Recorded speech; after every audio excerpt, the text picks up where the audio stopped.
Thank you, Mr. Chairman, and thanks to both of you for being here. One question that came up based on some of the things I heard.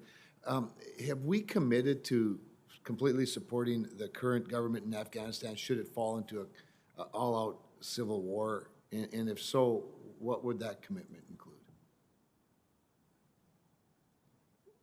Senator, thank you for that question. We have committed to continue supporting the Afghan government. We have a bilateral security agreement with the Afghan government in which we indicate we will continue to seek funding to provide support to them, to support the ANDSF, through the mechanisms that we've specified in terms of training, advising, and assisting, salaries, contracted logistics and assistance. So we have committed to supporting our Afghan partners.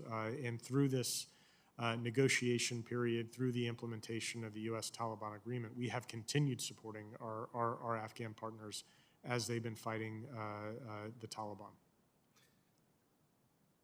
Obviously, a cost-benefit analysis would include, or a risk analysis would include the cost of preventing an all-out civil war versus entering, having to come back and try to clean it up.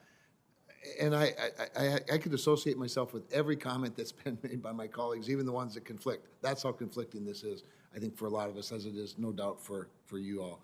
I think it was might have been in response to a question from the chairman, but I'm going to maybe get more specific.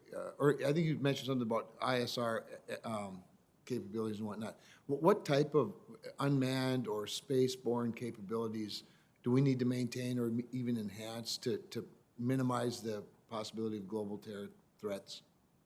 Do you have a sense of that? Well, with respect to Afghanistan, I think the best way to characterize how we need to look at it is based on three concentric circles. There's the type of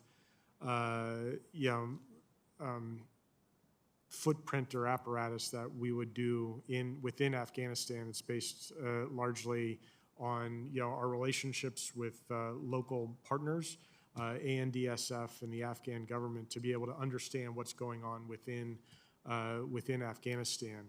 Then there's a regional component to it, which is outside, which, the things that we can't have in Afghanistan, we'd want to be able to maintain, to be able to provide the type of access basing and overflight that would allow us to have the type of presence.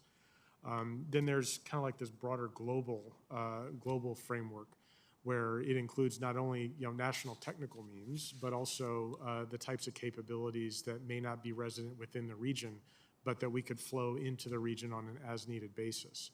And I would also note that over the past 20 years, we've had a lot of different changes in how we as a government and indeed as a society have been combating international terrorist organizations. You can't get on a commercial aircraft or open a new bank account without understanding how we have changed in ways that help us to better understand and illuminate the types of terrorist threats that would seek to do us and our allies harm. So I think all of these things have to be working in concert in order to be able to maintain the type of broader threat picture, if you will, of the types of terrorist threats that we may need to face. General, maybe you could answer the same question in more specificity as it relates to Afghan or the region regarding assets, whether they be unmanned or space. Is there more we can be doing to shore up this new way of providing some security? Well, Senator, I think certainly the capability that we currently have and use to achieve our objectives, we want to continue to utilize and make the technological advances that we're able to better enable us. But in terms of specificity, I can't offer you that right now. Very good. Thank you both. Thank you, Mr. Chairman.